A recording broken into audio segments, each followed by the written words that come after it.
Picture this, it's 2023 and the Bharatiya Nagarik Suraksha Sanhita, or BNSS, is set to replace the Criminal Procedure Code of 1973. This isn't just a change in title, it's a complete overhaul of how criminal justice is approached.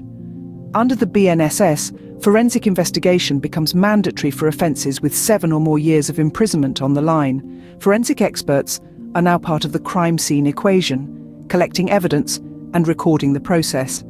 Trials and inquiries aren't confined to the courtroom either, they can be held electronically. And if a proclaimed offender has given authorities the slip, no problem. Trials can be conducted and judgment pronounced even in their absence. But perhaps most interesting is the collection of new types of evidence. Along with signatures and handwriting, investigators can now collect finger impressions and voice samples. And these samples aren't just for suspects. They can be collected from anyone, arrested or not. This is the future of criminal justice, the BNSS era.